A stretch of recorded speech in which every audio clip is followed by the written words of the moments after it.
Assalamualaikum dan salam sejahtera kepada semua pembaca berita politik semasa. Semoga hari-hari anda dalam keadaan baik dan sentiasa diberkati.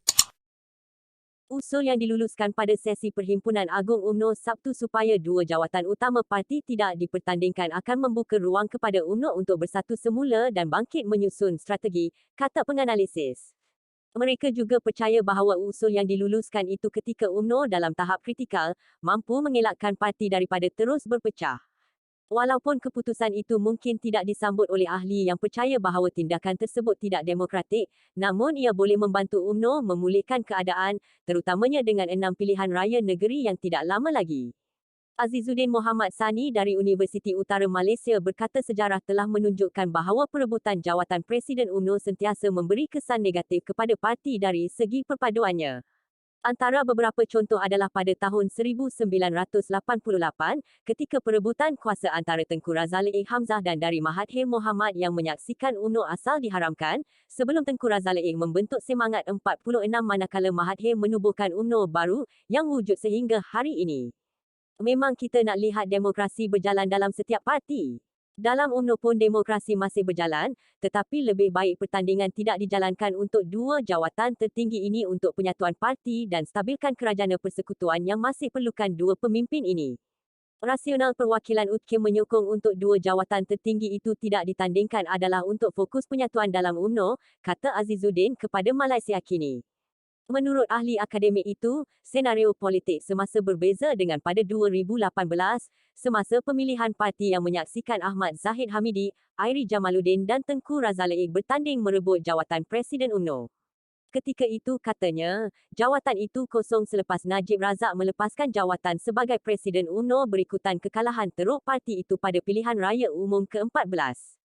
Azizuddin percaya dengan kedudukan Zahid dalam parti terjamin, dia boleh memulakan usaha untuk mengembalikan sokongan akar umbi kepada UMNO dengan kerjasama parti itu dengan Pakatan Harapan.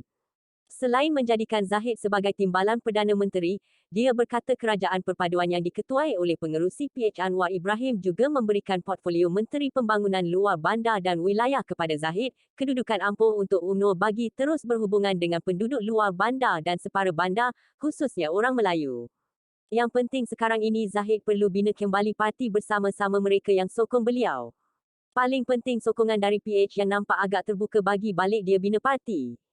Kalau Din PN saya rasa susah peluang dia nak dapatkan segmen penyokong yang sama. Kalau PH ni ada segmen dia target. Segmen yang dia taat, orang Melayu luar dan pinggir bandar. Itu yang saya rasa dia beri untuk bina semula sokongan. Hubungan agak akrab di situ, katanya. Oh Ehsan, fellow kanan di Institut Hal Ehwal Antarabangsa Singapura, berkongsi sentimen yang sama, dengan berkata UMNO perlu bersatu selepas kalah teruk pada pilihan raya baru-baru ini. Bagaimanapun, tidak seperti Azizuddin, tidak terlalu optimis dengan usul Sabtu lalu dapat membantu UMNO dalam jangka masa panjang. Dalam jangka pendek, ia membolehkan parti memberi tumpuan kepada penyatuan semula selepas kekalahan hebat oleh gelombang hijau. Dalam jangka panjang, bagaimanapun, saya tidak pasti ia mampu membendung gelombang hijau dengan ketara, katanya merujuk kepada PAS yang merupakan salah satu parti komponen dalam PN. Berkata Perhimpunan Agung UMNO minggu lalu juga membuktikan Zahid kini menikmati sokongan yang kukuh daripada barisan parti. Dia percaya bahawa mereka yang tidak sehaluan dengan Zahid dalam UMNO perlu menunggu sebelum boleh membuat percubaan untuk mengambil alih kepimpinan parti. Tetapi mereka mungkin terpaksa tunggu lama, tambah usul boleh makan diri Zahid. Sementara itu, seorang pakar strategi geopolitik membayangkan satu lagi senario yang mungkin berlaku dalam UMNO dengan mengatakan bahawa usul Sabtu lalu mungkin memakan diri buat Zahid. Azmi Hassan dari Akademi Penyelidikan Strategik Nusantara berkata walaupun Zahid dan timbalannya Muhammad Hassan mungkin menang tanpa bertanding, pemimpin yang tidak sehaluan dengan mereka masih boleh merebut jawatan penting lain dalam parti. Sekiranya ini berlaku, tegasnya, UMNO mungkin mendapati dirinya berada dalam dilema lain. Katakanlah kumpulan yang mahu mengubah status quo itu mengisi jawatan-jawatan penting, tak kira lah cawangan, bahagian, atau naib presiden, pemuda, wanita, puteri dan MKT, Majlis Kerja Tertinggi, maka sudah pasti UMNO akan jadi Mekem di Amerika Syarikat, presidennya dari Parti Demokrat tetapi Kongresnya dikuasai oleh Republikan. Jadi sukar beg UMNO jadi lebih kuat jika kumpulan yang mahu jatuhkan status quo itu menang besar.